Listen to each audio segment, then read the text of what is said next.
Welcome back, everybody, to another episode of the Clutch Talk podcast /YouTube/ We Do It All. As always, I'm your host, John. Very happy to be here after a crazy game, crazy game. My boy, Jay, how you doing?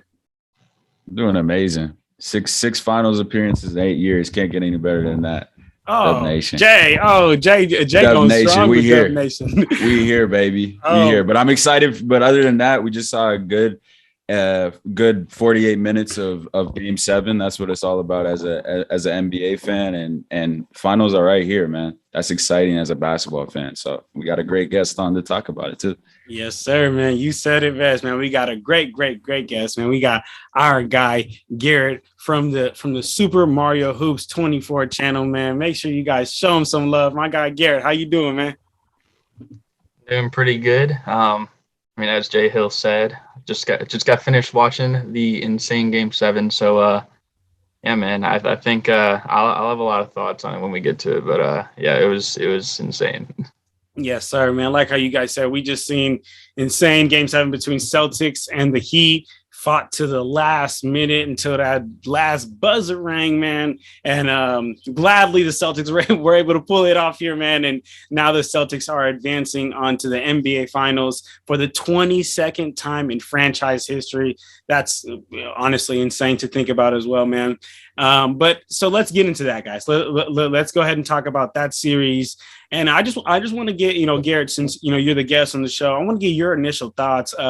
How you've been feeling about the Celtics and the Heat throughout this playoff series. What are some things that you've been seeing? I mean, starting off with, we'll start with Miami. I think throughout the playoffs, to me personally, it never felt like they were, I guess, like challenged in that way. They did play Trae Young, who is, one of the top, probably 15, top 20 players in the league. Probably considered a superstar by many, or very close to, which is not an easy task at all. I think even some people were saying maybe he's the best player in this series. And, they managed to really shut him down, even with their own injuries. Like Lowry missed some time. Jimmy Butler missed like the last game, and they still, got over that hump. And then I think like the next series too, they definitely showed up in a big Game 6 against Philadelphia to close out on Philly's home court. Although, of course, Embiid did miss the first 2 games, and then Danny Green went down the last game. So I didn't know how to feel about them like coming in. I personally didn't feel – it never felt to me like they were the actual 1 seed at any point in the playoffs or even the season. And I don't know if maybe part of that is just because like most of the year, like all these other teams were like the 1 seed. I mean, for a while it was the Nets, then like the Bulls actually held it for a while, and then the Sixers were up there. So I don't know, maybe that's why, but that's kind of where I was leaning toward for them. And then for the Celtics, first half of the year I thought they were awful. I honestly thought like they were going to miss the playoffs, like for sure. I mean, maybe they could have made the play-in, but I thought they were going to miss the playoffs. And actually, before the season, the way the trend was going for them, I thought they weren't going to be competing at all. And, they kind of turned it around. I think, honestly, I don't know if you remember that game when they played the Knicks and RJ Barrett hit that, like, game winner on him or whatever, like, banked in or something. I feel like that might have been, like, the turning point in their season, because I don't know if I've seen a finals team anytime recently where they were under 500 halfway through the year. Like, I think they were 20-21. And they really turned it around. They ended up winning, 52 games. And, yeah, and then obviously taking on who most people call the best player in the world, Kevin Durant, basically shut him down in maybe what might be his worst series ever. Kyrie as well, outside of Game 1. Then they go into Milwaukee, albeit they didn't have Middleton, but it's like you're still playing against another guy who has consideration as maybe the best player in the world. And then the Miami Heat, who, although maybe they don't do much offensively that's like flashy or outgoing, they still have one of the best defenses, coaches, and some of the best ball movement in the league. And they just got over them as well. So, I mean, now they're going to the finals. So that's kind of like where I was sitting with them. I think like my turning point for the Celtics came a little bit right before the playoffs. And like, okay, they're a legit team. I personally didn't even think they get past the Nets. So in the first round, I thought like they would turn it up. So I am a bit surprised that they actually are going to the finals. That's where I was standing on both these teams, though, like prior to this series. Absolutely, man. And I mean, I think me and Jay, I think I could speak for both me and Jay when we say, man, we agree with you with the fact of Miami. It didn't really look like they had, they were a real solidified number one seed throughout the season. Me and Jay often said on the podcast, they just didn't really have a superstar, a go-to guy. And I know, some Heat fans may come on here and be like, well, you seen what just Jimmy did. And yes, I agree. Jimmy has turned up in the playoffs, but this wasn't the Jimmy we were seeing in the regular season. So we were just going off what we've seen, and they've just never looked like that true number one seed. So I'm definitely right there with you with that. And then also I think I also speak for me and Jay on this one as well. We also agree with you with the fact that the Heat really had a cakewalk, and we actually even said it prior to them playing the Celtics, or when the Celtics were playing the Bucks. We said whether the Heat have to play the Celtics or the Bucks, I really want to see that, because they haven't yet played a real competition, a real team. And yes, Trae Young could have been to be the best player in that series, but no John Collins, no Clint Capella. Like, that team wasn't ready for a Miami Heat team. But I mean, I'm definitely right there with you with everything you said on the Heat, Jay. I want to get you in here, Jay, and see what do you feel about all that Garrett said and just this series. Yeah, this series was number one up until about game 5, game 6. I felt like the Celtics were in control of this series. There was times that really looked like the Heat couldn't get anything going offensively. It was a defensive battle, but just in terms of, I look at the Celtics as a team 1 through 7, who's just so versatile, can almost guard every position on the floor. The Heat, while they do have a good system, I just don't think they had the weapons to match up in this series. That's what we had talked about previously when we saw these two teams were going to match up. That's exactly what happened down the stretch of the games when the Celtics had number 1 Jason Tatum to go to. They had Jaylen Brown as well as Marcus Smart, as streaky as he is.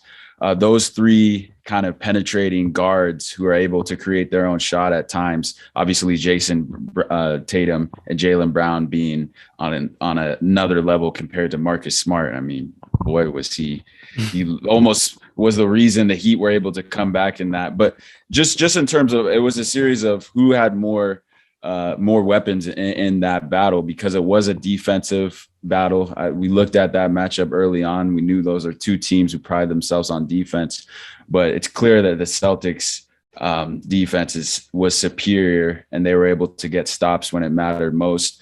And then they had more shot makers. We talk about shooters and shot makers. Boston Celtics have 2 of elite shot makers, and Jaylen Brown and Jason Tatum. When the play breaks down, you can go to both of those guys, and they're able to create their shot and hit tough shots. As well as you look at on the Heat, they only have Jimmy Butler. Realistically, we saw Max Strus and those guys come up with big shots, but I'm talking about a guy you can rely on, create his own shots. And then obviously Tyler Hero being out, but he's a pylon defensively, so you're giving up that.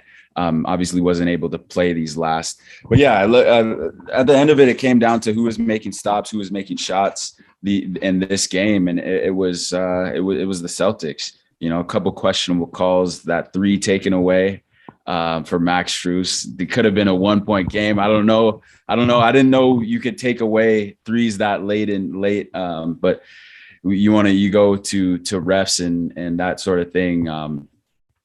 But just an extremely interesting series. Long story short, back and forth.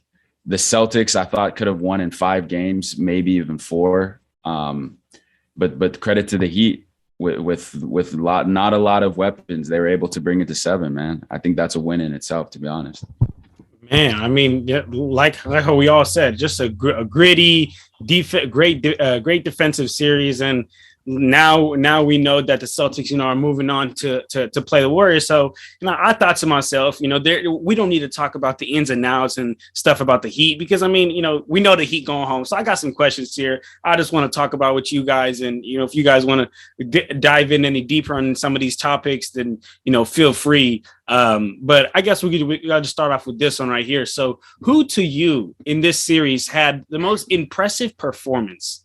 So, if you guys need a quick second to think about that, I could go ahead and run off mine real quick. And for me, that would be Jaylen Brown, Game 3. Just for me, being that perfect Robin. It was his playoff career high. He had 40 points, 9 rebounds, shot 70% from the 3-point line, 75% from the free throw line. I know he lost. I know that that he had like also 8 turnovers that game, like 7 or 8 turnovers. But to me, what was big was the fact that you're the second best player. And when Jason Tatum, the guy who's supposed to deliver, doesn't show up, what do? You show up and you try to be that Robin. And they only lost by a bit, man.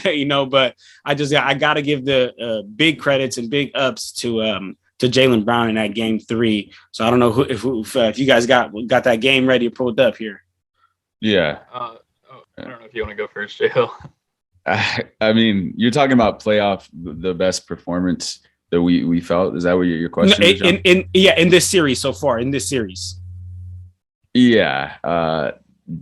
Jimmy Butler, 47 points. This might be the mainstream. 47 points, 9 rebounds, 8 assists, 4 steals, 16 for 29 from the field, 4 for 8 from the 3-point line in 46 minutes, played pretty much the whole game. I mean, I don't think it gets much better than that. In a closeout game in Boston, they needed someone. It felt at times no one else could put the ball in the hole. So that just in itself, I mean, I personally, everyone, you saw Draymond, all these guys counted the Heat out. I know, John, we picked the Celtics in 6, so that performance, unbelievable. But you expect those kind of performance from Jimmy Butler. He did realistically the same thing tonight. Wasn't able to come up with that 3, but that Game 6 Butler for me was quite a performance.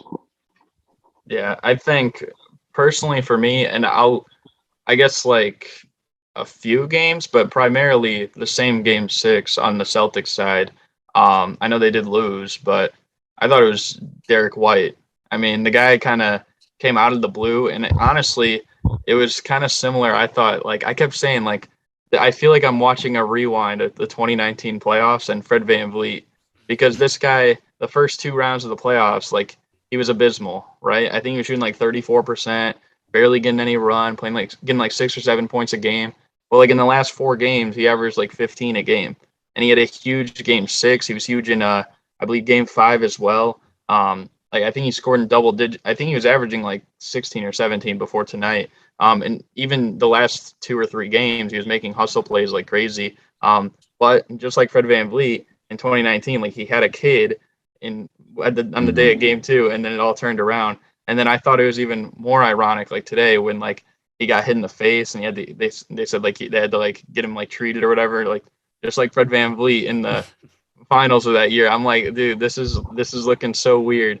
But that's what I saw. And honestly, I feel like maybe if Derek White doesn't have that resurgence after missing Game 2, maybe the Celtics don't get out of this series. I mean, after all, like tonight was very close. I know he only had 8 points, but that's the swing in the Celtics winning as opposed to the Heat winning and moving on to the finals. Absolutely, man. Derek White came up big. We always talk about how role players in the playoffs. This is where they have a chance to make a difference and swing games, man. Swing games and swing series. But all right, so then I'm gonna push it to my next question. When I kind of, as I asked this first one, and as I, got your guys' answer, you could kind of, mesh these two, because the first one was who had the most impressive performance, and now I was gonna ask who had the most important performance, and then that's where I would say my Jay's answer for that last one, and Jimmy Butler. Jay said it all. That 47 points in a closeout game in the TD Garden, man, to keep them alive has to be the most important performance.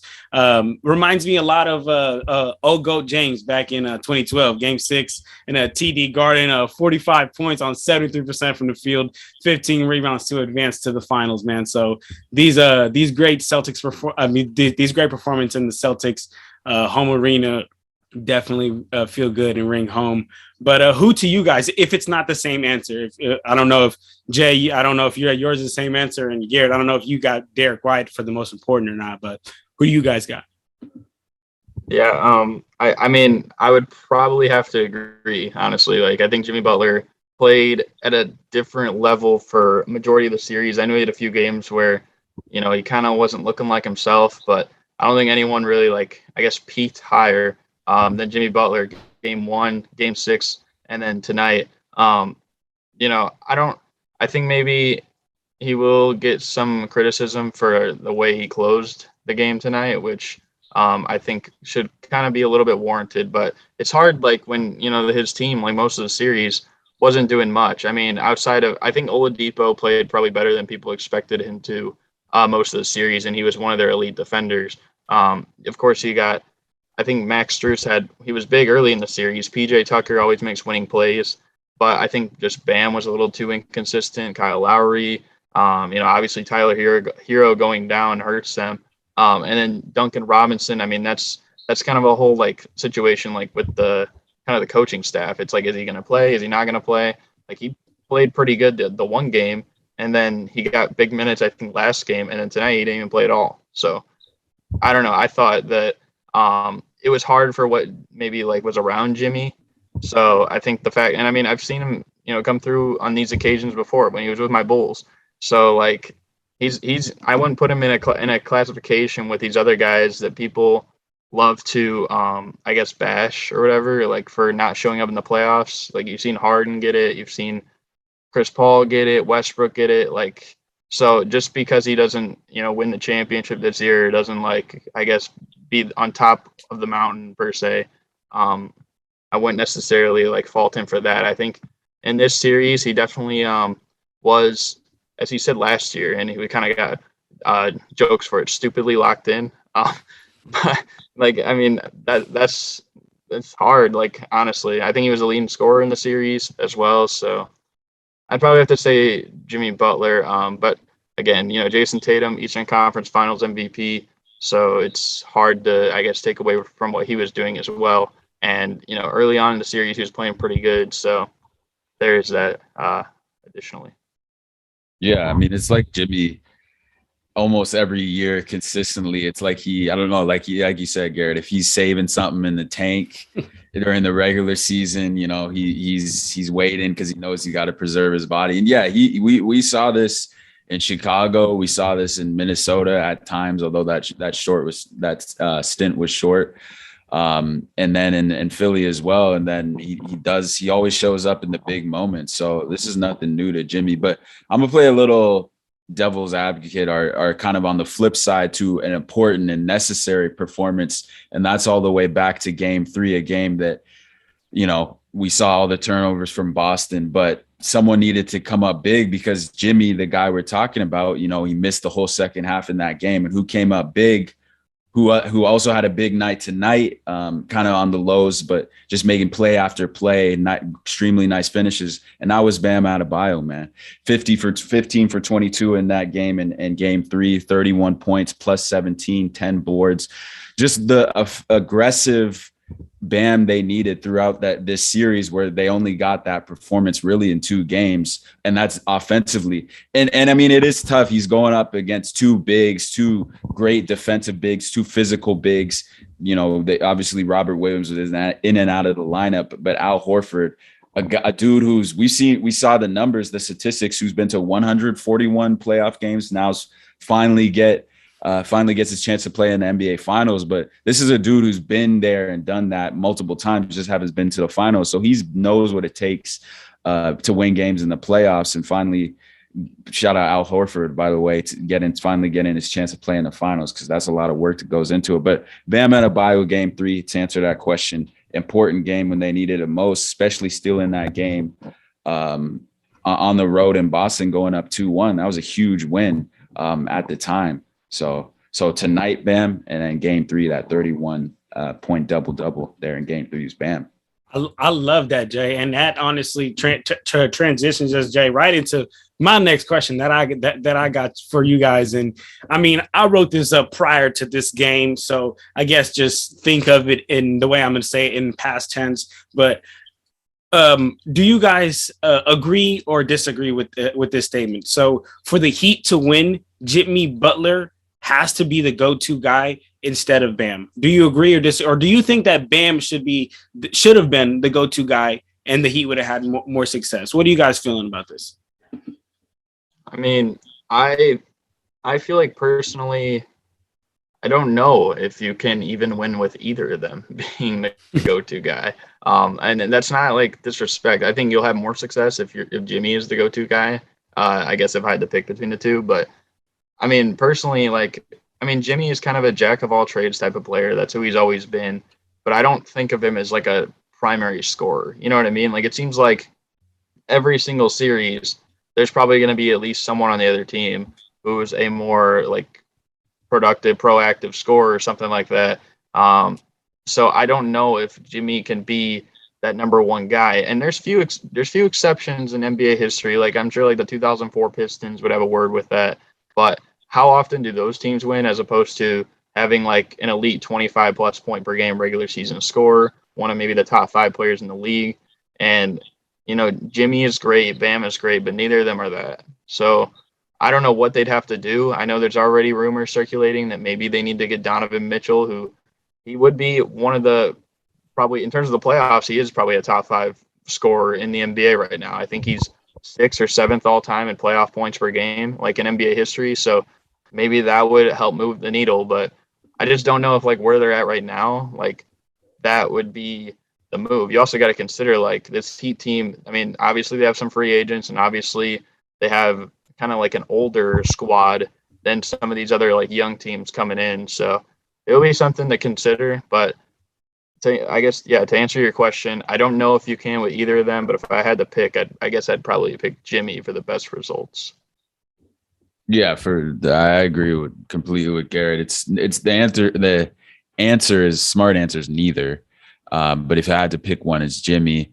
And I do think they need a primary scorer to allow Jimmy to do what he does best, and that's being a two-way stopper, can score so elite at the mid-range, with that mid-range game. But I just think he's not what you call a true 3-level scorer, and especially in today's game. I mean, we saw you got a superstar, you got maybe a Donovan Mitchell to take that 3 at the end of the game. Maybe he knocks that down because he's just a proven 3-point shooter. But it's not Jimmy Butler. I personally think that was a wrong decision. You heard Jeff Van Gundy, who I just have to add, fellas, the dude sounded sick as a bat. Like he was clearly sick. I'm surprised they had him on the telecast. The dude just sounded bad. I hope he gets better. What Mike Breen, obviously Mike Breen wasn't available today because I don't know, maybe they were hanging out a little. He sounded bad anyways. You guys both noticed that? I honestly didn't even notice that until now. Honestly, whenever Jeff Van Gundy talks, I kind of just zone out because he's just like not entertaining them. You guys are hilarious. Nah, but I mean, I clearly heard that anyways. I just had to throw that in, but it's neither. But you need to, like you said, a 25 point per game score. You throw them into the mix, allow both of those guys to be the second, third option, not the primary option. And I think the Heat are built to win if they add that primary scorer like a Donovan Mitchell, who's not the best defensively, gets targeted, but you have Jimmy, you have Bam, you have those supplemental defenders around him. Like you see these other teams who are successful, and I think they have that roster in place. If I were to, like just to add something, so like when they made the finals like 2 years ago in the bubble, in the Eastern Conference Finals, like Jimmy was like their 4th leading scorer in that series behind Bam, Dragic, and Hero, and Bam like was their leading scorer. That was like when they played Boston too. Now, granted, that's not when Boston had Al Horford and Robert Williams was he is today. Neither was Grant Williams. So maybe there's that. But for most of that playoff run up until the finals, I believe Dragic was their leading scorer. So I think obviously like that's the closest they've been to a championship. So I don't know if even a player probably like we said, like Donovan Mitchell or something.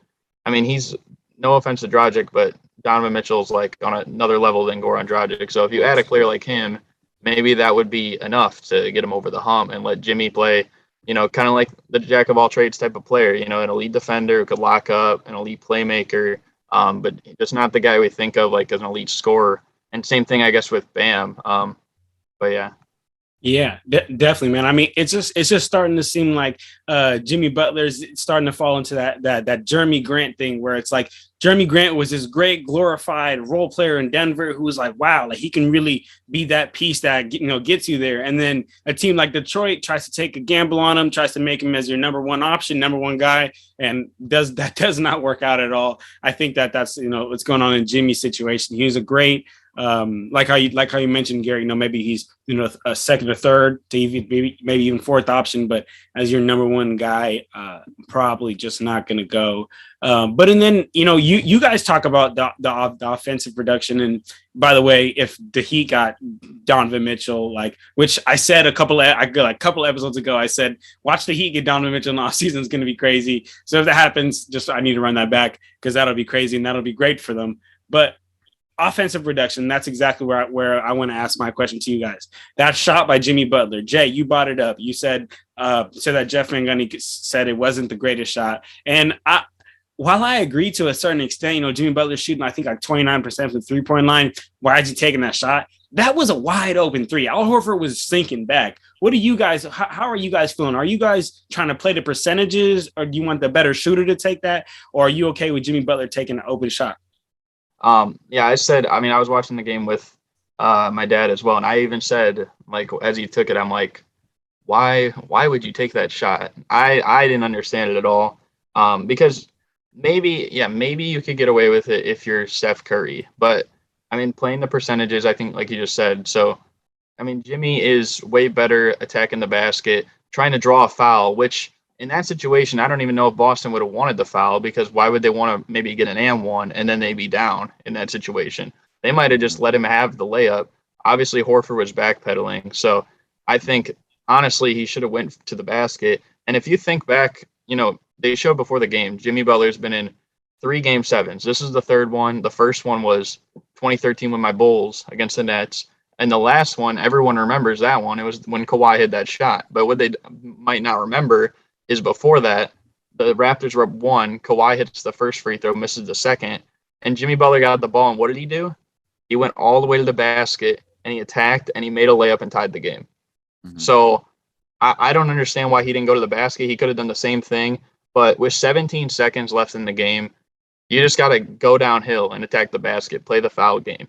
You can't be taking like a pull-up open three like that. Especially because tonight he wasn't shooting three. Like last game, he was shooting way better than this. Like tonight, he was 25% from three, which he's never been a great 3-point shooter. I think last year, among people that qualified, he was actually the worst in the league from 3-point range. So this is not who Jimmy Butler is. I didn't understand that shot, and that's where I stand on it personally. I think he could have got a layup or drew a foul. I mean, he was pretty good at drawing fouls again tonight. He got 11 free throws, so I didn't understand it at all, personally.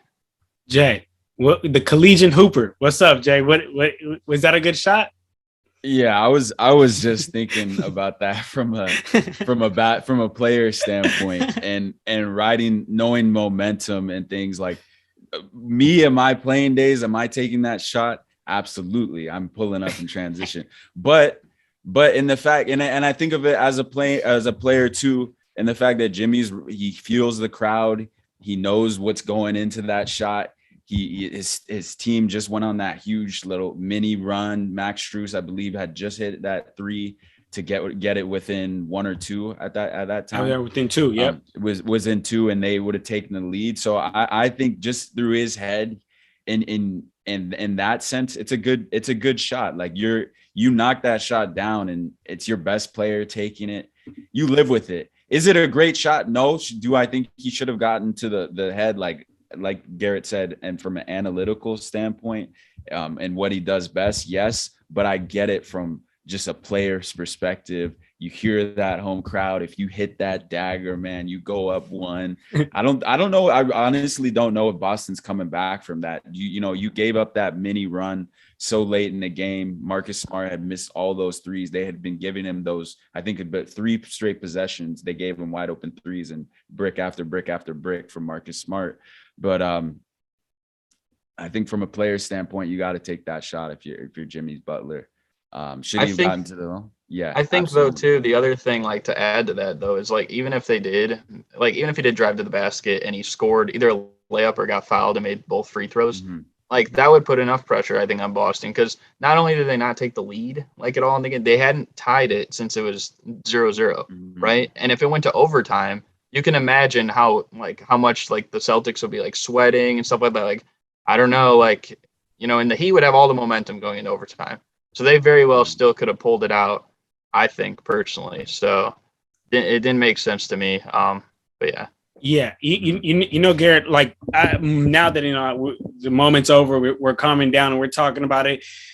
That is true. I do think to myself, that was 17 seconds on the clock. Maybe you could have got a better shot, but I'm, to be real with you, more leaning on the side that Jay's coming from. And that's just the side of, he's got 35 points. He's feeling it. He's coming down court. And again, Al Horford is dropping to the hoop. And I get it. He's not a good shooter. He was shot 1 for 4 that night. You got to take that. The way I see it is you got to take that. Like there was nobody around him. He's coming down court and he's the leading scorer of the team. So I think that in that moment, yes, you really want to play the percentage. And I'll be real with you, Garrett. Like the more you talk and like the more analytic, I think to myself, like, man, you're right. That was 17 seconds. But then I think in the moment, right? Like you got 35 points. It's an open shot. It's a pull up. And if you hit it, yes, over. No way the Celtics come back from that.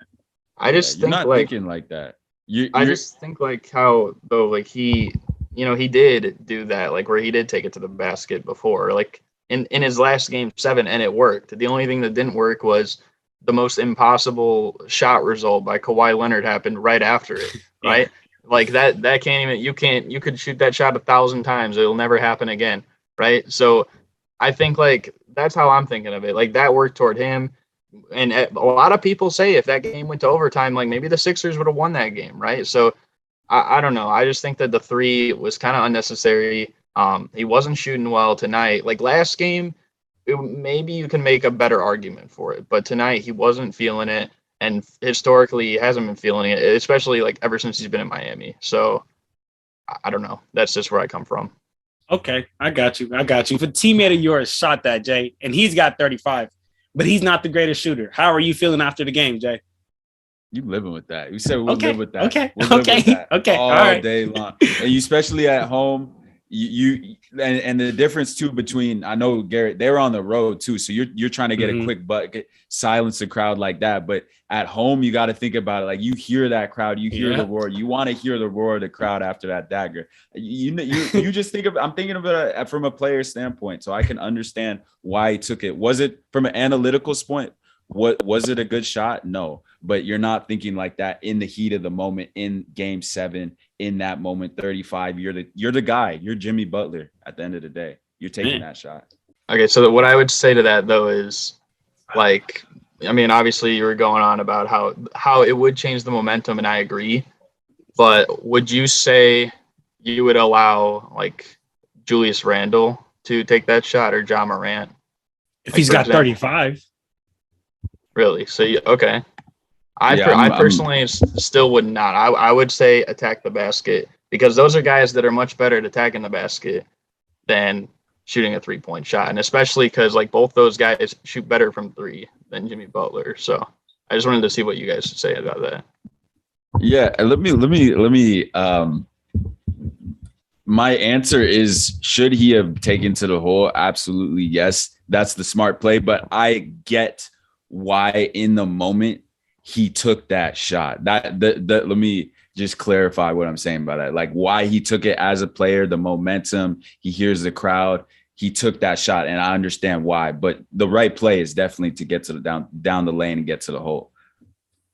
Yeah, I agree. That is why he took the shot. Otherwise, like if he knew like, yeah, maybe the crowd could have got more into it, but like if they were down like, or if they were, I don't even know, like say they were up like 4 and there was like a minute left, like he's not gonna just pull a transition 3 or something like that for momentum purposes. Like he would dribble it out or he'd attack the basket or something like that. But yeah, that's just what I'm saying. Like I think the best play would have been to just attack the basket, especially because like, you know, I think honestly, like a lot of people were saying in this playoffs, like he has the best whistle in the league. People were saying he has a better whistle than Harden nowadays. So I feel like he could have maybe drawn a foul on Horford. I think Horford had like 4 anyway, so he might not have like been trying to. Like he had 4 or 5. Oh, he had 4. So that would have been his 5th foul. And if it did go to overtime, like I'm sure he probably like that's another 5 minutes. Then he'd have to play like the whole overtime out there, like kind of safe. You know what I mean? So, man, I mean, it's crazy. It's crazy because, you know, like now, you know, there's 2 sides. So, you know, that there's a side that me and Jay are thinking it's a good shot. There's a side, you know, Garrett or a lot of other people out there are saying it's not a good shot. But what's just crazy to me is just, you know, how the smallest thing could flip it. Because, like, man, Jimmy Butler would have hit that. Everybody all over every sportscaster would have been talking about Jimmy Butler's the most clutch player left. And they'd have been going. It's just like the Durant thing last year when he had his foot on the line, right? Absolutely. So, and I think of when because we know we're kind of going back and forth about good shot, bad shot. I think of that Dame shot. Remember the one that he hit when he waved by to PG and Russ, and a lot of people were like. I'm pretty sure it was PG that was on that press conference and was like, that was a bad shot. Like, that was just a bad shot. Like, that was a step back from like half court almost. And a lot of people are like, well, what are you talking about? It's a bad shot, Hayden. But like, I kind of think back to that, right? Because I agree with that. Like, that's not the most high percentage shot, but I mean, it went in, so it don't matter. You know what I'm saying?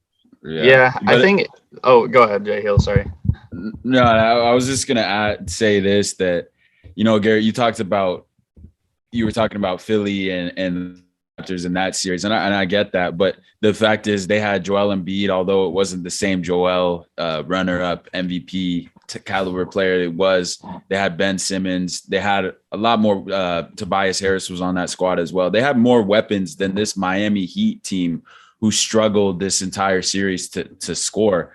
And I think that game goes into overtime. And I think Jimmy Butler, who's played that entire game, is thinking, I don't know if we have the weapons. I don't know if he was thinking that in the moment, but that runs in the back of my mind. I think that game goes into overtime. Boston simply, like I said, the whole series has more weapons, and that goes down to the playmakers, shot makers they have. And I think Boston wins that game in overtime, to be honest, even with all that momentum. Yeah, I think although like the plays are similar in the sense where it's like it was a spur of the moment play. Like that play after the Kawhi free throw in 2019, it was a transition. It was basically a one-on-one. I can't remember who. I think it might have been Ibaka with him or something like that. It was like a one-on-one situation, and you know he attacked the basket and he scored. Obviously, he didn't want to foul him, so you know he got to the basket and he scored. And then this situation, it was kind of a one-on-one with him and Horford because. It was really a 3-on-3, but I can't remember who was on each wing. But they weren't really like in the main part of the play. It was either Jimmy's going to pull it for a 3 or a mid-range, or he's going to go to the basket, maybe try and make a layup or draw a foul, something like that.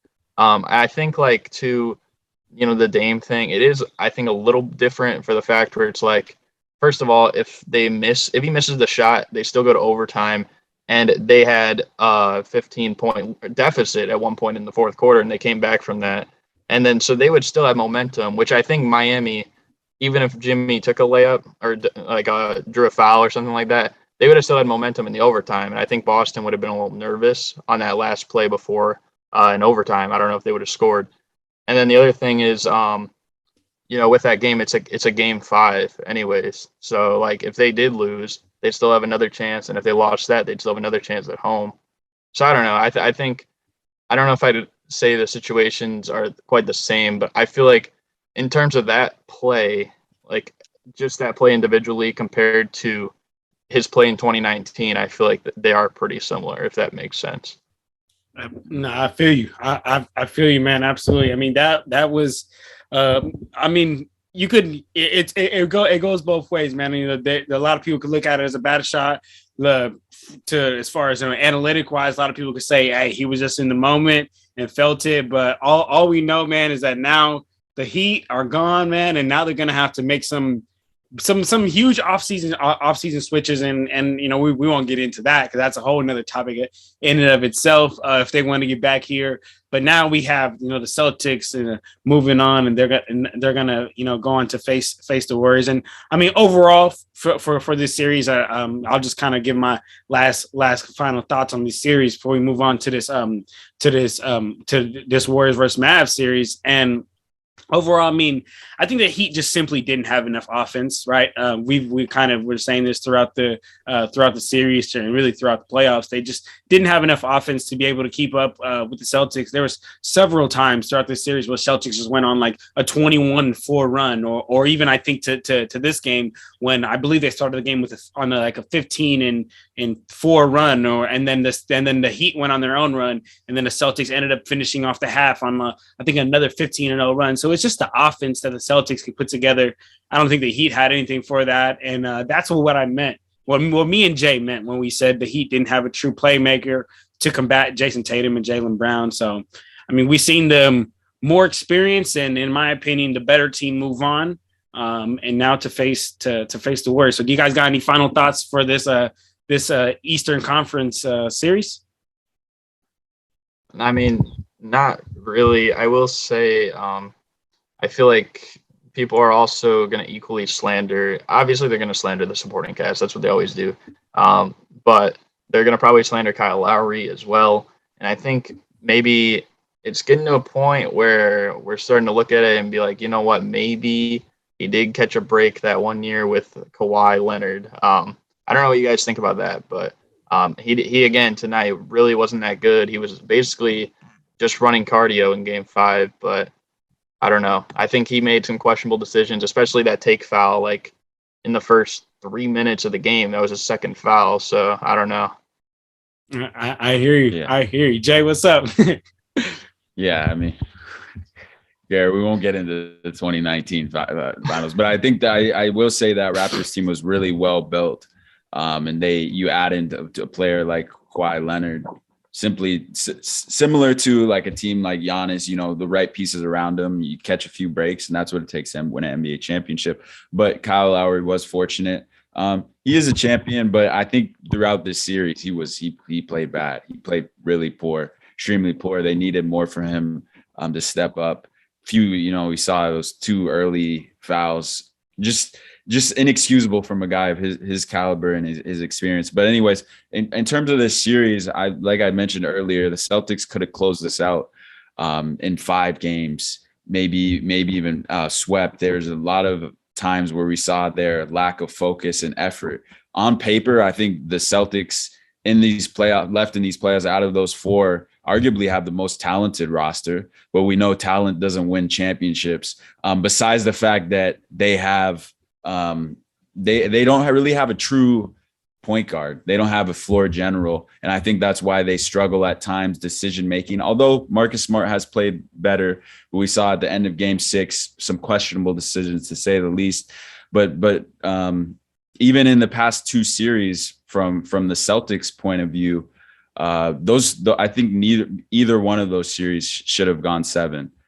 With Milwaukee, I think they should have closed it out. There's similar lack of focus and effort, inconsistencies we saw from Celtics is the same thing that we saw in this series. And credit to the Heat in this series, they were able to battle, bring this game to 7. They're outmanned and outmatched. But you think of a team like the Celtics, when is that going to catch up to them? Is it going to bite them in the ass in the next series? I don't know. We're going to have to find out. But they've caught a few lucky breaks here and there throughout this run to the title. So we'll see if it catches up to them against a better team in the Warriors. Man, I will just to add one more thing about like Marcus Smart. I will say, like, I even said, like, he talked all that stuff about how, after the Bucks series, he wanted to be the floor general in this team, but like they didn't really make him a point guard like that. But, he was jacking up contested threes. He really wasn't playing like much of a point guard most of the game, flopping and allowing easy scoring opportunities, getting lazy foul calls. And it's like, I feel like there has to come to a point. I mean, parts of the game down the stretch, he looked like he just really didn't want to win. Like he didn't go for that ball that Jimmy Butler tipped off him, or like when he tried stealing the ball from Grant Williams in the backcourt or something like that. So, and like, I think it ties back to like what Pat Bev said a few weeks ago on ESPN. I don't know if you saw that, but like when he was talking about Chris Paul, and he said, coach the game, not the player, right? Like we get he's a defensive player of the year this year, but like there's got to come to a point where it's like we need you to be the point guard, right? And like that you said that you could be all this time, and yeah, I don't know. I don't know how he would have showed face in Boston, to be honest, if they would have lost this game. So I guess he's got that to fall back on. But yeah, man. So exactly. So now we see move on.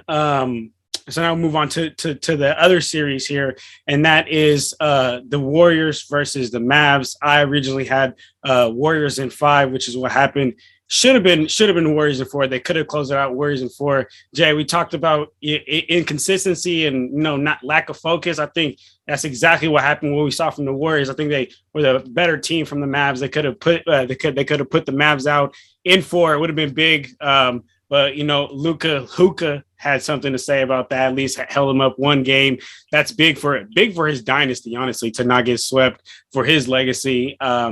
But yeah, exactly. So we have the Warriors versus Mavs. The Warriors move on to go to the NBA Finals, and just like the past series, guys, I want to get your initial thoughts, and then I would love to hear about some impressive games, your favorite games. But Garrett, again, we haven't got your thoughts on this series throughout the playoffs. How do you feel about this series, and what were some things that stood out to you? Yeah, I think it was a little bit like reminiscent in a way to like LeBron versus the Warriors in past years, where it's like, and it's not LeBron by himself. Well, I won't say like in this situation they were by themselves. I mean, Jalen Brunson's a great player. Spencer Dinwiddie's a great player. I just think part of it is like maybe Luka sometimes is being asked to do too much, and sometimes he just maybe does more than he really should, to the point where sometimes it could even hurt the team. I think it might have been game 2 or game 3. I get he had like a 40 bomb, but I personally think like when Spencer Dinwiddie was, getting the ball and attacking downhill, it was putting pressure on the Warriors a lot. And I don't know. I think personally, like he had a 40% usage rate in the series. And I think he has like a higher usage rate than anyone in NBA history by like 4% or 5% or something like that. People always criticize guys like Harden and Westbrook when they would like demand the ball so much, and that stat was in particular that high. But same thing for Luka here, and I give him credit. He's still doing a lot of great things, but for me in this series, like I don't know, it just didn't feel quite the same. It didn't feel like he averaged 32, 9, and 6, which again is this great stat line. And one could maybe argue he was the best player in the series, but I mean, again, like you got to give credit to the entire Warriors team. I think like the way that they defended, they put pressure on these other guys for the Mavericks, like Maxi Kleber and Reggie Bullock and Dorian Finney-Smith, Bertans as well, and like Frank Ntilikina especially. And they didn't really execute the way they did in the past few series, where they shot way better than normal from 3 against the Suns, but I think they did do a whole nother level against the Jazz than they did in the regular season. So you got to give the Warriors credit for that. And of course, Klay Thompson had a crazy game 5, which is a little rare because it's like a game early. And then, Steph Curry obviously winning the conference finals MVP. I want to hear though from Jay Hill. What did you think about do you think that is how would I say it? Do you think that's like valid award for Steph Curry, or do you think like he's got to go for the finals MVP for it to like matter like that? What do you think? In terms of what's your question though? Like in terms of what? There's tons of people who are saying, like obviously this conference finals MVP award's a joke, and like they just, how they just made it this year, and Steph Curry did win it. Do you think that, like he's got to go for the real finals MVP right now, like to shut the haters up? And I guess like just kind of like what do you think, I guess, from that?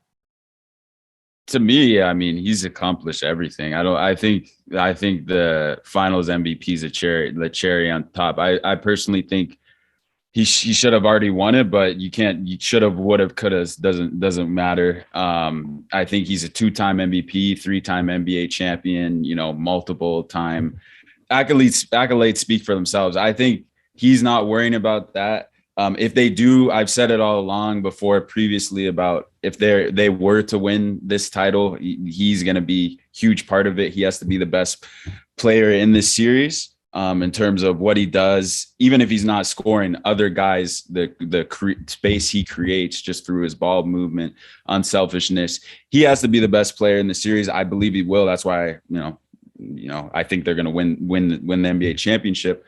But I just think that, to answer your question, to me, he's already a top 10 player. So I don't think that he needs the NBA. He needs the NBA Finals MVP.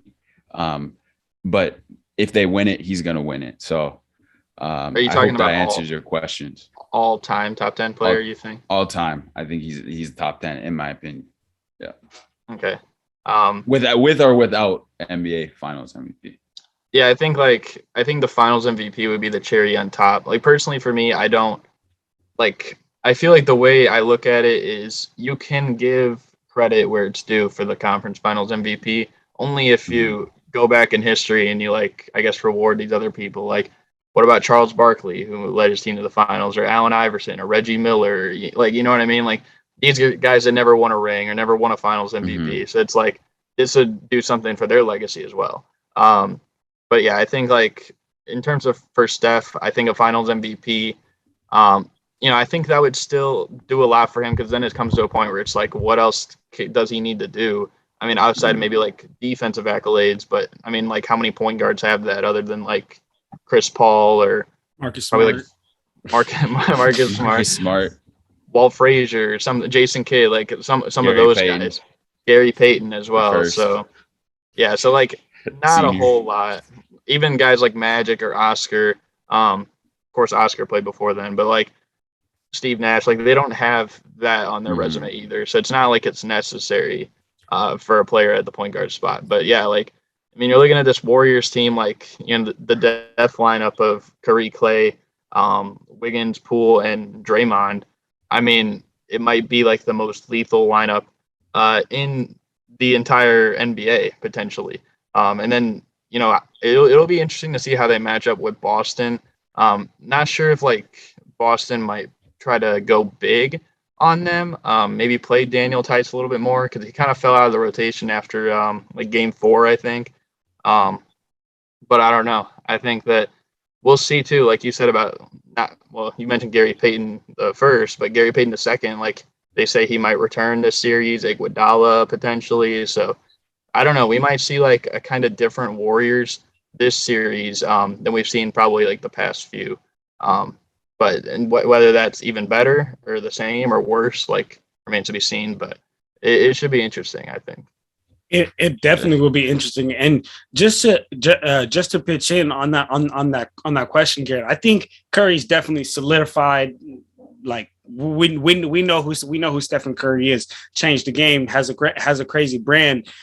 But and I think it definitely should be validated, and people should be like, yes, that, like, respect for a conference finals MVP. But I just think that, like, 30 years or 20 years down the line, like, I don't think that all these players moving forward to get conference finals MVPs, like, I don't think those should be like, oh, like, wow, he got a conference final MVP. That's why he's better than this player who did this, and that, right? Like, but I think it still should be credited. Like, to get to the finals is insane. So, like, all the credit of the world goes to Curry. All the credit of the world goes to Tatum. But I'm just saying, like, I just don't, like, years down the line, I don't think it should be something that's like, oh, wow, okay, he got a conference final MVP. You're right. He's better than my player. Like, that's what I think about it. Well, in like 20 years, we might have like a play-in tournament MVP. There's like something like that. But yeah, I mean, I get where you guys are coming from. I think definitely, like, he's one of the greatest players ever. Definitely like one of the top point guards ever, with or without it. I just think, like, the game, like, it's definitely transitioning more analytical. And even in my most recent video where I debated a Nuggets fan about, like, why I thought Embiid deserved MVP. He said why Jokic did. And a lot of his arguments, kind of were based around stats. And, obviously, like, I feel like as time goes on, people are going to look more at the stats or the accolades or the achievements more so maybe than, the film. Because, like, these games that we're watching right now, like, not all of them are going to be available to watch like whenever in like 20, 30 years. I mean, we know that, right? Maybe like the highlights of them and like kind of the shortened version of the games, but we're not going to be able to see like the full display. And games from like the 60s or 70s, like obviously some of them we can't at all. So I feel like that's why like when we're comparing like whoever the next great point guard or whatever is in like 20, 30 years, and it's like, was he better than Steph Curry or something like that? Like I feel like they're going to be more apt to use the accolades and stats. Whether that's right or wrong, like, I mean, I personally think that's kind of skewed, but I have a feeling that's what people are going to use as well. So I think, yeah, like a finals MVP will put him over the top. It doesn't do anything like to determine if he's like a Hall of Famer or legend or anything, because he already is, but that's how I see it. Yeah, I think it would just be for the people that's just really hating on him, because the true hoop heads know he's already solidified. But so guys, let's get to the series then, because I got some questions that I also want to talk to you guys on the series. And I know last time I started with who had the most impressive, but we're gonna flip it. I'm gonna ask who had the most important performance in this entire series. And again, I don't know if you guys need some time to formulate your answers. Jay, if you on YouTube, Jay just gave a quick grin. He already know, but I'm gonna give mine real quick just because I love giving so much shine and credit to this guy, Andrew Wiggins. Game 3, I think that the Mavs could have easily won that game, and this series would be totally different. But Andrew Wiggins had an unexpected 27 points and 11 rebounds. And me and Jay, when we talk about Andrew Wiggins, and when he performs at that level, the Warriors are genuinely are on a whole nother level. They might really have 4 all-stars out there when he performs at that level. So I think he's a huge difference maker, and again, really swung the series, because if the Mavs end up winning that game 3, the series is looking different, and maybe the Warriors don't have as much time as they have to get ready for the Celtics. But Jay, I'm on the hunch that you got yours ready already. Draft day. Hey, Wiggins. I mean, I can't really, pick out one game. I mean, Jay, absolutely game 3. But I just think this whole series, Andrew Wiggins just I mean, this whole playoff run, honestly, for the Warriors, he's come out big, just been playing absolutely, like you said, the shots he's taking, the shots he's making, his aggression, getting down in the lane, making plays that way. His rebounding has been just so vital. And then obviously his defensive presence. You're never going to slow down a guy like Luka, but as great as Luka did, his numbers looked, you can always skew them to fit a certain narrative. But I just think Wiggins made it so tough on him throughout the series, picking him up, whether it was picking him up the full court at some possessions, even when they went to zones, it was being in him, making his passes. Luka's going to get his passes off, similar to a guy like LeBron. They're going to make plays for other guys, but if you can slow them down, make their reads a little harder and tougher. I felt like at times Luka, you could see on his face and the way he was playing, he was thinking a lot. That's not how Luka plays. He's playing that loosey-goosey European style of play, like that he's played his whole life, making reads, just impressive read after read, controlling the game. And I felt like Wiggins was kind of taking him out of his game at times. Like I said, you're not going to slow down a superstar like Luka, but you can make his life a lot harder. And that's what Wiggins did. And that was a key to this series, because as tough as Dallas was, as quick as this series ended, I think Dallas is a good team. Like they I don't know if they're a better team than the Suns, but they were able to get it done because Luka was able to control the pace of that series towards the end specifically. And he wasn't able to do that against Wiggins in this Warriors defense. So, and a lot of it was due to another guy too, Kevon Looney, who switched out onto him. He can't mention enough. He's like the honorable mention, but Wiggins it has to be the most important performances throughout the series. Yeah, I think, I wonder if you would have asked Luka again the question about, defenses in the NBA as opposed to overseas. If he would have replied the same way after how For the real. Warriors did. Yeah, I don't know if you guys remember that, but I do. Yeah, of course, yeah. of course, yeah. So I mean, personally for me, I got to give it like I guess best performance in terms of like surprise. Probably would have to be Kevon Looney. I mean, the guy in their wins was averaging like 12 rebounds a game. He was dominating the glass, and really that's one of the biggest aspects that the Mavericks struggled in. Actually, it was the Warriors' biggest Achilles heel against Memphis, right? And that was even like without Steven Adams a few games. Like that was going to be probably the only way Memphis would be able to overcome, like when Ja missed a few games and stuff like that too. But, Kevon Looney, like he basically dominated the glass, the entire series and, was really effective inside. And maybe it could, I mean, obviously this season, winning a championship is the end all be all. So of course, winning a championship would still be great for everyone. But in terms of like long term, this could bite him in the butt because I believe Kevon Looney's a free agent. And I feel like now teams are looking like they're looking at that 22 rebound game in the closeout against Memphis, the 18 rebound game in the closeout against Dallas, and everything. And like, you know what? Like we could use a guy like Kevon Looney or throw a lot of money his way. But I don't know. And it does.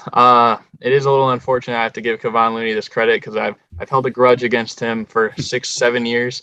Ever since a little story, I played gauntlet mode in NBA 2K16. This guy used a 69 overall Kevon Looney and made 5 threes with him and beat me.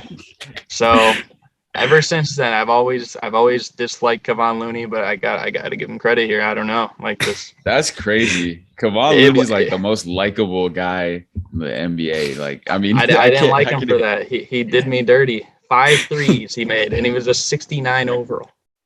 I hear you. Sometimes the video games the video games do you so dirty. You just gotta move on. I'm done with this player. I totally hear you, man. And I mean, look, guys. I think I'm right, Garrett. I'm right there with you. I think Kevon Looney was huge. I think he was huge on that closeout series in Memphis, and was I'm not gonna say the sole reason the Warriors won that game, but a very big reason, because that was one thing the Warriors were struggling with, was rebounding. And then he's been huge in this series. But what I want to get is, and yes, I think that Andrew Wiggins, Kevon Looney, most important.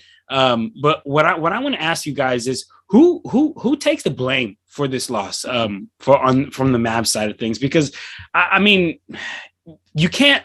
Can you really blame Luka? I know he didn't have the greatest last game, but if Luka wasn't there, the series would have been over in one game, right? Like, I don't know how it would even happen, but somehow without Luka, it would have happened. So who do you look to blame? Because for me, on my perspective, I'm going straight to Spencer Dinwiddie. And I said this, I said this when we did the collab with Big Shot Pod, who's a big Mavericks fan. He was talking about his X factors, and my X factor had to be Spencer Dinwiddie, because when he plays well, the Mavs have that third star, or that third. I'm not saying Spencer Dinwiddie is an all-star, but when he can play to an all-star level, and when he plays there, and Jalen Brunson's giving you 20 plus, Luka's doing what he do, probably almost a double nightly, and then you got players like Spencer Dinwiddie stretching the floor, knocking down shots, being aggressive, and then Reggie Bullock and all these Maxi Kleber just knocking down shots. I think that's a big X factor, and he really only showed up 2 games. So to me, Spencer Dinwiddie. To you guys, who do you blame for this Mavericks loss? I mean, I don't know if I'd blame, like, I don't know if I'd really blame anyone like totally, because like for me it felt like just like the other series where I felt like it was Celtics first themselves, where it's like they have control if they want this series or not. Like, and they ended up taking it at the end, barely. But I felt like this series, like it was Warriors versus, themselves. Like they were just going to decide like, okay, we have control over this series. We're the better team. And, they showed up and they finished it in 5. I don't think like the Mavericks weren't supposed to be here. Okay. It was supposed to be the Suns. And ultimately that was another series where it was like the Suns versus themselves. They didn't want it. And the Mavericks ended up, embarrassing them on their home court. But I don't know. I feel like Spencer Dinwiddie was pretty good all the games they lost, except I think like game 2, I think he was pretty good. He was really good at attacking the basket, I thought, like in game 3 and 5 especially. And that was kind of like the best thing that they had going because the Warriors really couldn't do much there. Like they were kind of like, I guess, protecting the perimeter per se. And that's why guys like Kleber and Finney Smith and Bullock were missing. But I don't know if like you can't really blame them either. I mean, like they're not expected to be stars. Like maybe you could blame Jalen Brunson, but even then, like he doesn't really have that stature either. Like he kind of was just playing insane in the postseason most of the time, and to fall to averaging almost 20 points a game in this series too. It's like, I mean, that's still pretty good production, like for his standards. I'm sure like the blame is gonna go kind of to just about everyone, even some blame to Jason Kidd, even some blame to Luka, because like we said, like he looked like he was overthinking things, but I don't know if it's like really a series where it's like, oh man, like we had this and like you know what I mean? Like I feel like the blame runs low. I guess like to bring back like the last time that LeBron played the Warriors, like I mean, yeah, you could blame like the other guys in that series, but realistically, I don't think anyone thought the Cavs were going to win that series, right? So like maybe they could have won game 1, like if J.R. Smith was a little smarter, but yeah, like that, I just don't think that the Mavericks really had it all. We'd be talking about blame if the Mavericks did win this series, I think, and like what were wrong for the Warriors, but it just didn't. You know what I mean? Yeah, you look at this series, from early on, and a lot of it, I think it came down to game 2 when the Dallas had the Warriors on the ropes. There in the beginning of that third quarter, the Warriors go on that huge run, similar to you just talked about, Garrett. LeBron had 47 for a historic game 1. And I remember that look on LeBron's face because, J.R. Smith, he put in all that work, a historic performance, and to lose that game, that was almost the series, similar to game 2 in this series. If Dallas wins that, you go back home 1-1, and who knows? Dallas wins that series. I don't know. Dallas splits at home. It's going back 2-2. They have home court advantage. So a lot could have gone wrong, but yeah, it's tough to blame one specific player in this series because like you said, Garrett, the role players, you can't expect anything from Spencer Dinwiddie, a role player. He had a good game 5. Role players are going to have sporadic games, including Jalen Brunson, who had a great run and who's going to get a bag in the offseason, but you still can't expect that from him. But I look at a little blame on Luka, maybe a lot, because as much as he does offensively and the effort he puts on there, and I can't blame him because it's hard to give a lot of energy and effort on the defensive end when your teammates aren't helping you up. But there's a lot of times when Luka will complain about a foul call on one end, not jog back, and you have a 5-on-4, maybe a 4-on-2, depending on the numbers you got in transition. They're getting easy buckets that way. So a little blame on Luka, because if he's not able to, and I mentioned this when I had Lance on, John, to him, if he's not able to be a comparable, like a decent defender, not even a world-class, like I don't know if he'll ever be a great defender, a good defender, but if he's an okay defender, a guy that players can't pick on the defensive end, and he doesn't give that energy and effort, similar to a guy like Stephen Curry. He's not a great defender, but he's became just a good enough defender where guys can't consistently pick on him time after time. Luka will never be, his teams won't be able to win. So a little bit of blame maybe to Luka, because if that's the only option you got, right? He's a superstar. You got to give superstar effort, not only on the offensive end, but on the defensive end, if your team is going to be a championship contender, which Luka aspires to be. So that would be the only blame I could have. Man, Jay, and I'm not gonna lie. I definitely I don't agree with the point of view saying, but let's put a little bit of blame on Luka. But the defense needs to get better. It's honestly just annoying to see. Like it's annoying to see him complaining, not getting back on the other end. And also, I think Richard Jefferson talked about this when he was talking about Luka's defense. He says Luka just needs to play like 4 or 5 seconds of defense until the help comes. So, I kind of, when what you were talking to, Jay, just kind of, it reminds me of the, Richard Jefferson said, he just needs to play a little bit of defense until that help comes. But just real quick, to your guys' point about the role player, and I agree, I can't expect Spencer Dinwiddie to be the difference maker, and that should be something that falls on Luka. But what I just more meant to is, like, Jay, you talk about that pivotal game too, which the Warriors came back from, and I totally agree. Once they came back from that 19-point deficit, it was over. Like, it was really over. But in that game too, where the Mavs lost 117 to 126, Spencer Dinwiddie only had 4 points. Jalen Brunson had 25 plus. Luka had 30 plus. Bullock had 15 plus. Spencer Dinwiddie can't have 4 points. That if he has a 15-point game, that the Mavs win that different series. So what I mean from that is, I just think Spencer Dinwiddie needs more of an aggressive performance, and he just can't be having 4 5-point games. And this isn't the only single-digit game he had in this series, and it's not just in this series. In this playoffs, did the same thing in prior series. But at the same time, that is a it's a role player on the road. You can't expect that. And to your point, you mentioned a lot of guys who gave a lot of help to Luka. So I mean, those you like on the road, you want that, like, for Spencer Dinwiddie, a role player, like he is a role player, a great role player at that. You can't really expect that if you get guys like Reggie Bullock, Jalen Brunson. I believe Dorian Finney-Smith it was attacking the rim a little better there, and then they had some guys step up in that sense. So I think Spencer Dinwiddie, to put blame is a little. I don't think you can do that for a role player and a player of his caliber. If anything, it's Luka and his defensive effort at times, but I think it's hard to give anyone on this Mavericks team blame as a whole throughout this series. They were just outmatched at the end of the day. You know what?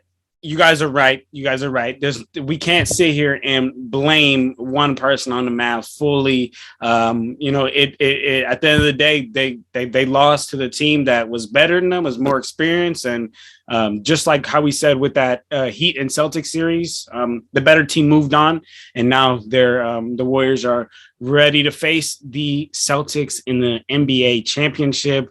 And we will have an episode dedicated just for our NBA Finals prediction. So make sure you guys stay tuned, because we got that coming up. But before you guys leave, I heard this topic flying around the NBA world, and I just had to talk to you guys about it. So I just kind of want to hear your thoughts. I don't really have this set in any way, so I'm just gonna say it here.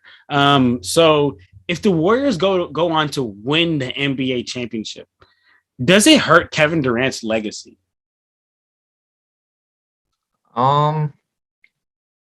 Personally, for me, I don't know. I feel like I would need time for it to, like, actually sit, because I feel like for me personally, like, in the moment of when the Nets actually lost, I was like, this is going to be huge, like, largely degrading to Kevin Durant's legacy. I think now I've kind of, like, eased up a little bit and realized, like, the Nets simply, as an all-around team, weren't able to probably beat the Celtics. Yes, Kevin Durant wasn't great, but I just don't know if, like, they necessarily had the pieces to beat them. Maybe, like, to avoid a sweep, yeah, like, they could have done that, but I just don't know if, like, maybe they were the better team or something of that nature. I think, like, looking at the situations Kevin Durant's been in, like, outside of the Warriors, a lot of them haven't been, great. Obviously, like, his management hasn't been the greatest, even in OKC, from dating back to the days they let go of James Harden. Like, obviously the whole Brooklyn Nets situation seemed like he was the only part of the big three that was kind of bought in all year long. So it's kind of unfortunate for him. And you can't really fault the guy for, what did they say? Like, when he won with the Warriors, they're like, oh, your rings don't count, or, oh, it was, like, bought, even though, like, he was arguably the best player on the team when they did win. Multiple time finals MVP. I know Jay Hill probably thinks Curry deserved one of those or something like that. But my point is that, like, this guy, he's shown up in the past several times. in the playoffs. I think that the Celtics just had a perfect game plan for them, and that's something people don't realize enough is that matchups are important. Just because you beat one team 4-0 doesn't mean like you can beat the next, like you might get swept by the next team or something like that. So I don't know. I think personally for me, like, yes, it would sting to see like the Warriors win again, like for Kevin Durant. Like, it's like, man, I left that situation. And they really added a few players that made their team all around better, but none of them are named Kevin Durant. None of them play as good as Kevin Durant. And like that's probably the thing that would hurt him the most. But I think like from a respect standpoint, it's kind of unfortunate like people don't respect Durant the same way because like I mean when LeBron left Miami, I think more people were starting to come around to like respecting him. I mean Kevin Durant left what was probably an even more overpowered situation to try and build his own, but it seems like a lot of people really haven't given him that same level of respect. So I think it would. I don't know if it would hurt Durant's legacy. I don't know how much I buy into that unless a guy just hasn't accomplished like anything like winning a championship. But I think it would. I mean, it would probably do a lot for like Steph Curry's legacy. And in terms of like those two, I mean, those are the two that we're seen as like kind of some people say Durant or Curry was the second best star of the 2010s behind LeBron. Like maybe it'll make people think like, you know what, like was Durant like that, or maybe was it all along like it was really like just Curry, something like that. But I guess that's how I see it personally. Okay, perfect. And then that honestly transitions perfectly to my next question. And Garrett, you said it best. You said if anything, it's gonna boost Stephen Curry's legacy, and we know who is our Stephen Curry lover around here. Our guy Jay Hill. Jay, now you can answer that question, but I have a different question just for you, Jay. If the Warriors win a championship, does Curry pass Kevin Durant in the all-time list? Yeah, I mean, I already think he's past him, but I will say this, and to answer your question, John.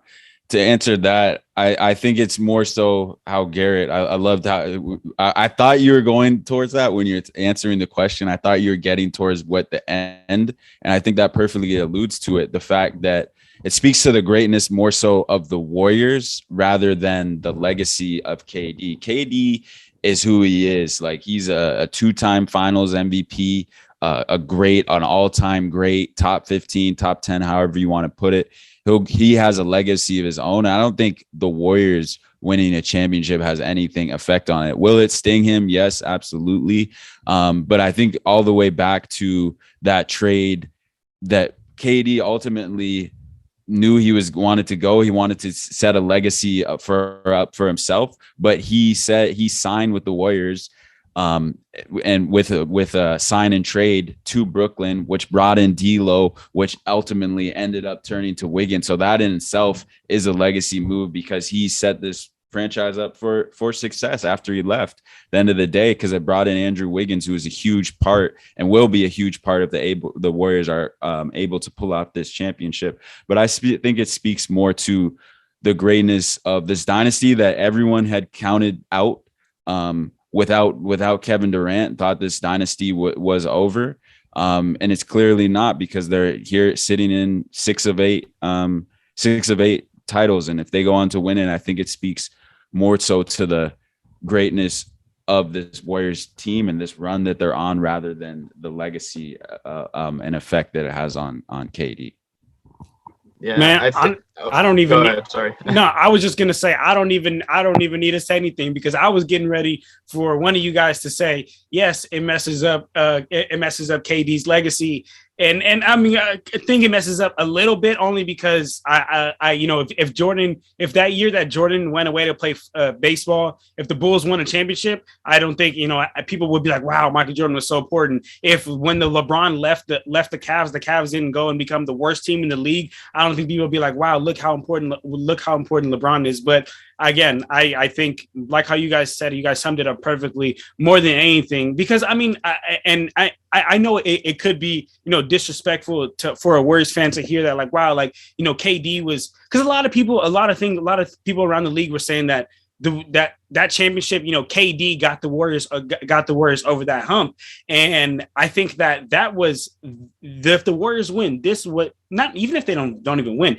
just for them to get here. I think it was for all those people that said that KD was the reason that reason that it won. I think it's just gonna boost Stephen Curry's legacy, man. And although I personally don't have Curry on over Kevin Durant, I think that if he wins this, I think this is big. And then also, I just think this is gonna go down as one of the worst as far as just like sports wise, as far as like just doing sports business, one of the worst moves, man. Like by KD. I think people can put whatever story they want in their mind. I think the reason Kevin Durant left is because Draymond Green yelled at him that day, called him some names that are just way too much, and for to even call another man, and told him we don't need you. We had a championship before you, and we didn't need you. We know you're 1 foot in, 1 foot out, and I think that ultimately is what KD left that stinger in him and went to Brooklyn, and ultimately was a terrible move because he could have been on this Warriors team and they could have had like another like 4 or 5 championships. And where would have KD been in the all-time debate like years down the line if you just see him with all of these championships? So, man, just bad move by KD in the end of the day. I think like also to add to it is, like, yes, Kevin, it was a legacy defining move. And I actually wasn't even really thinking about how essentially Kevin Durant did set him up with D'Lo, which set him up for Wiggins. So that was a good point there by Jay Hill. But I think like also like you got to look at the situations that Durant has been in. And I feel like in terms of compared to Curry, you ask me, I feel like maybe other than like Tim Duncan, most of the stars in recent history, like superstars, probably haven't had as fortunate of a situation as Steph Curry, where he's had that consistency with his big three around him. Iguodala as well, a coach in Steve Kerr that has like the perfect system for him. And you look at like some of the coaches Durant's had. I mean, he's had like PJ Carlesimo, never got out of the first round. He had Scott Brooks, who has been fired multiple times since. He's had Billy Donovan, who, as a Bulls fan, I know a lot about Billy Donovan. I'm not pleased about Billy Donovan, so I'll just say that. And then obviously Steve Nash, who had never been a head coach before, right? And you look at like this situation where guys like Bob Myers and Joe Lacob have kind of put together like the perfect scenario around the Warriors. So I mean, before the season, I had Kevin Durant ranked better on my all-time list than Steph Curry. Will it like make Curry jump him, in my opinion? I'm not too sure about that. I think a lot of people forget that in the first 5 years that Durant was like an all-star, he was also top 2 in MVP 4 of those years, won MVP 1 of those years, and he was top 5 in the other one. And he was all-NBA first team all those years, scoring champion 4 of those times. Like, that's a whole part of his career that people want to leave out. And Steph Curry, who's older than Durant, was not nearly on that level at that point, right? So I feel like that definitely does matter. I mean, he made an NBA Finals at that point as well, Kevin Durant did. And this is before Curry had made the playoffs. So I think all that comes into, factoring in.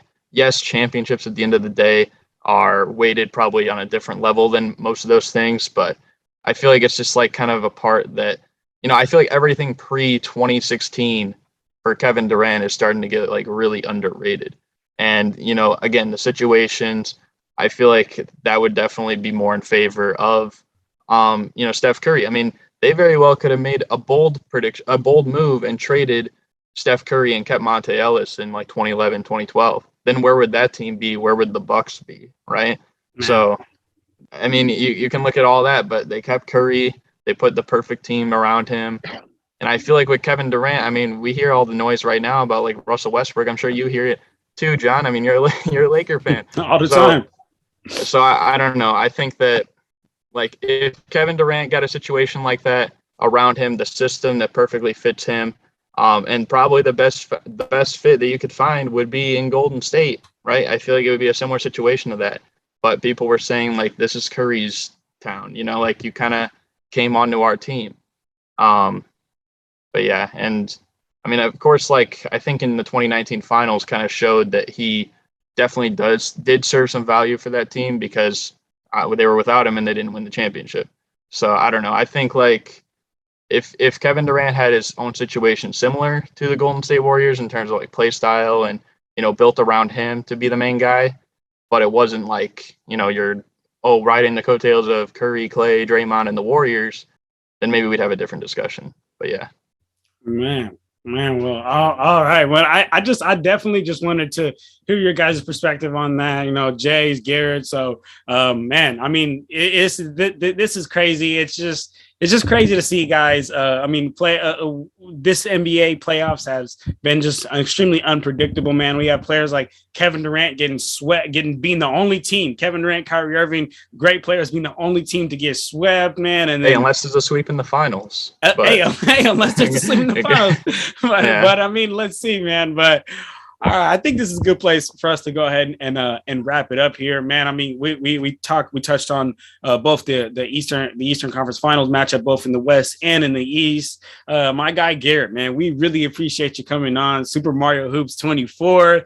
For everybody for all the family that's at home listening, if you guys want to check out all of Garrett's work, I'm gonna link everything, his social media, his YouTube, everything in the description down below. So make sure you check my guy Garrett out. Always dropping fire videos. So make sure you check it out. But Garrett, do you got any last words to say before we sign off here? Nah, man. I mean, as always, thank you guys for having me on. It was fun. I'm always down to be on. I'm gonna have to, we're gonna have to do something maybe for my channel pretty soon too. So, yeah, I mean, that's pretty much it. Thanks for the invite. And yeah, we had some crazy games, and now it's just the NBA Finals is left. Yes, sir. Jay, my brother, what's up, man? Garrett, appreciate you coming on as always, my guy. And if for all those of our listeners, family, check out Garrett's stuff. He has some great content. Always got the drop down. He's talking whether it be historic information you need, current stuff. He's your go-to guy. So check him out. And man, excited for these finals. Not only Warriors are back, but I just think it's going to be a great finals. Two similar teams, but two very different teams. And I think, styles makes fights. And I think this is going to be a great fight. So I'm really looking forward to this, to Thursday night, man, because it's going to be a battle of two great teams. So Yes, sir, man. Yes, sir. So as always, family, don't forget to like, comment, subscribe. Don't forget to check us out on Instagram, Twitter, and TikTok. It's at Clutch Talk Pod. If you're on YouTube, it'll be right here and in the description down below. Get at us, man. And that's it. We out here, y'all. Clutch Talk out. Peace.